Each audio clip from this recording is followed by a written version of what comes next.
So our plant of the month is the Evergreen Sumac. Sumacs are in the mango family, and other species that are in the mango family that are native to this area are pistache, Texas pistache, and the let's see,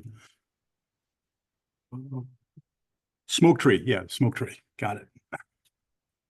So this plant is not really an evergreen plant. It's kind of like the live oak. When it loses its leaves in the spring, almost immediately the leaves are coming back on, you know. And it also has another name that some people call the tobacco plant or tobacco sumac. And that comes from the hill country Native Americans, the Comanches, the Kiowas, and the Apache, who used to use the leaves as a mixture for their smoking their peace pipes and things. So that's why it was called that. The leaves of this tree, for those who don't know what it looks like, they're about, oh, it's about this big, okay? And they're opposite, right? And they're very glossy as well.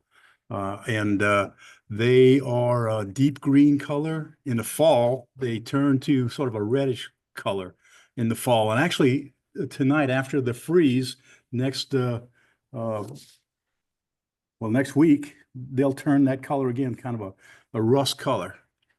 They are native to the hill country, native to the Pecos area, West Texas, all the way out to New Mexico and southern Arizona, as well as northern Mexico. And what else about this guy? Size of the plant is usually about 8 to 10 feet. And left unpruned, it's going to be a shrub. And if you do prune it, though, you can make it into a tree. And depending upon if you're on a nice, well-drained site that's somewhat dry and caliche-like, it may get to be as tall as 25 feet. But you have to work hard to try to get it to a single trunk because it just wants to be multi-trunked usually. Propagating this plant by seed, if you can get them.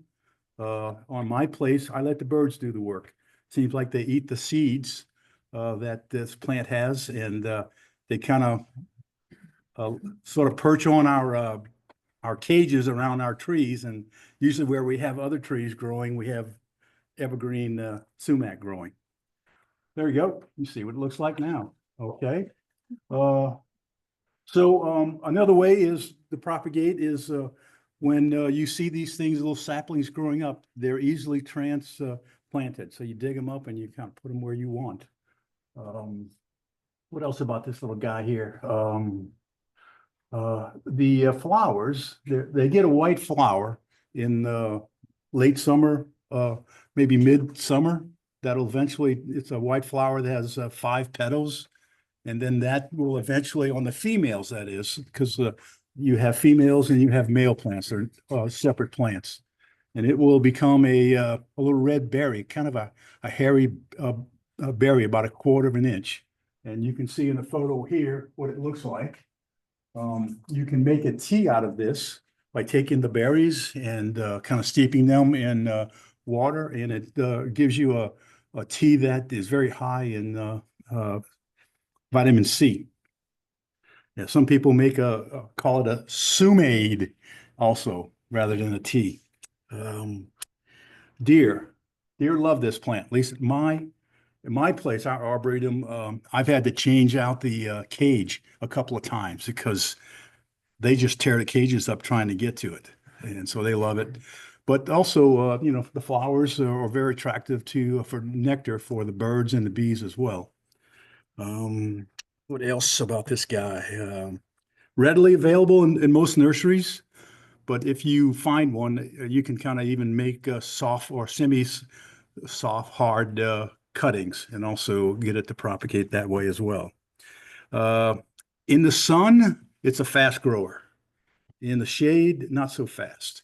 And it's not as thick as full, obviously, on most plants that are kind of like sun. That's where you get most of the flowers and most of the growth. But in the, I'd say partial shade, not full shade, but partial shade, It'll grow, but it just won't be as full. Any other questions about this plant here? Yes, Dick? Not the same plant, separate plants. Yes, correct. Debbie, what's the correct term for this type of plant? It's not a simple plant because a simple plant has both male and female. So it's not a simple plant, complex plant? I don't know. Yes. Berries about the same size as the flaming sumac? Yes, the berry size, the question was what size are they? They're about 1/4 of an inch also. And that tea, by the way, you can also make with I think the aromatic or the fragrant sumac. I think there's another sumac, what notes here. Oh yeah. The flame leaf, yeah, you can use it on the flame leaf sumac, the tea, and probably a few of the other ones, but not the poison sumac though. You don't want to mess with that. Yes.